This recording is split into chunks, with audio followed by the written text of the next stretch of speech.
This video is brought to you by marijuana. Marijuana, the substance that inspires ideas that inspired this video.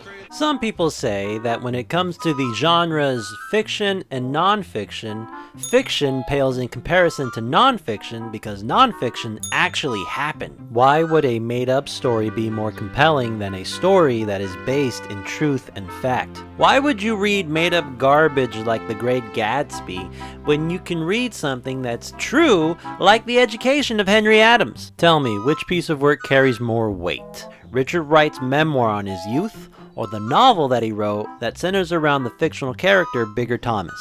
Ulysses?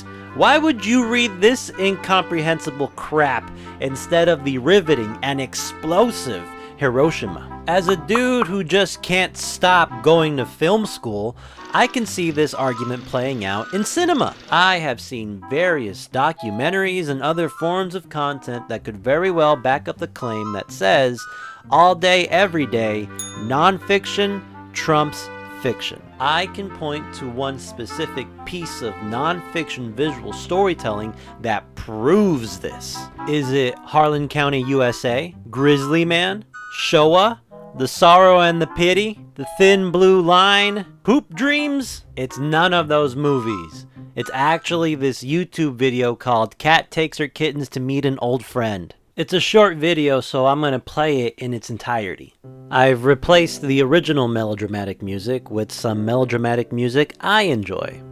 As you can see here, the title is pretty self-explanatory. It is a mother cat introducing her kittens to her old dog friend. The mother cat has gently booped the dog in the snoot to let him know that these precious creatures are fragile. Or maybe she's teaching her progeny how to correctly play with the pup. They give it a go.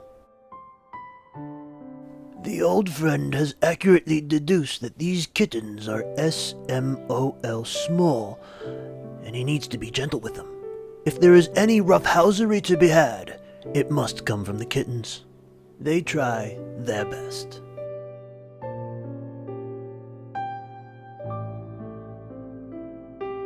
A playful paw from the new old friend provides a source of inspiration.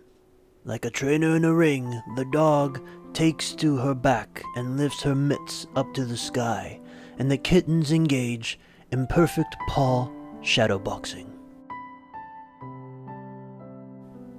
Adorable.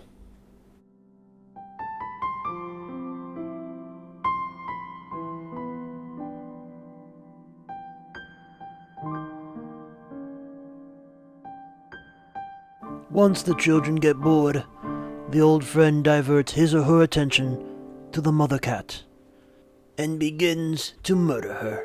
Just kidding, they are playing. What a charming little video, huh? And what a cute thing for the mom to do, to introduce her kittens. This is actually something cats do quite frequently. Whenever they have kittens and they live in a place that contains people or animals, they will go around and introduce the kittens to these people or animals. Cats will take their kittens to dogs and be like, hey, see this weird looking cat? Well, he's your roommate and he's really comfortable. You can nap on him. Cats will introduce their kittens to their owners and be like, hey, see this giant hairless thing?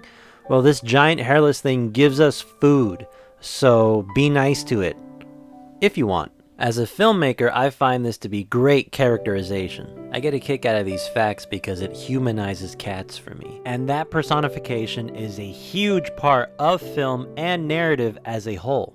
Filmmakers would kill to capture this kind of whimsy. Hollywood tries to recreate it all the time, but I don't know. I think nothing beats the real deal. I honestly would much rather watch 2 hours of this than Doctor Strange in the Multiverse of Madness. You heard what I said. I'm a real sucker for these videos. I will save, like, and send them to myself if they come my way. They're instant hits of serotonin, they're harmless escapes from reality, sometimes they're stories with a beginning, middle, and end, and most of them are genuine. I don't have to doubt these candid moments of wholesome domestic bliss. Shit like this has done wonders for my depression. I think therapists should start prescribing pet playlists for their patients. It's not a Xanax, but that's what your teenage cousin is for.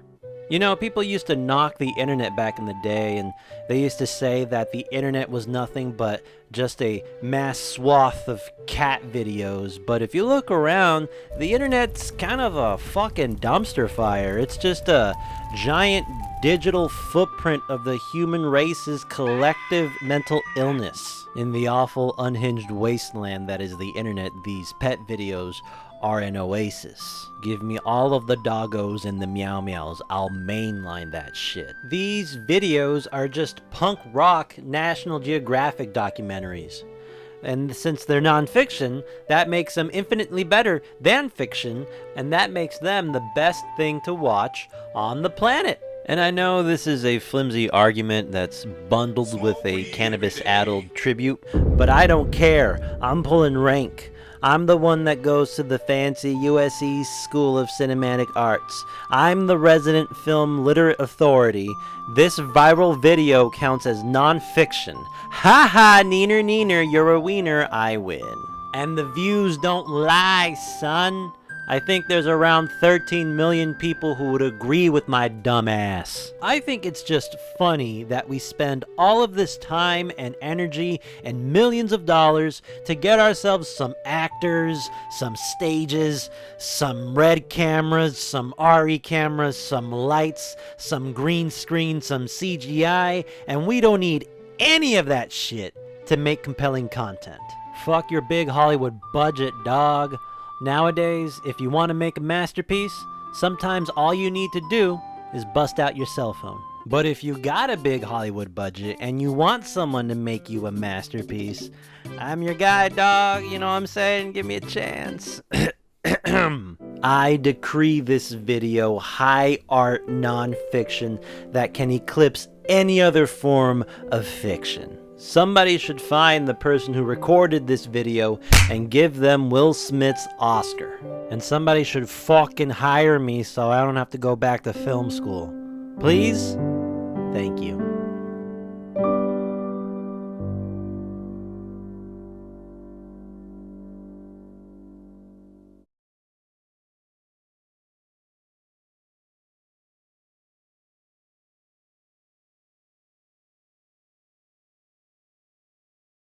Smoke weed every day.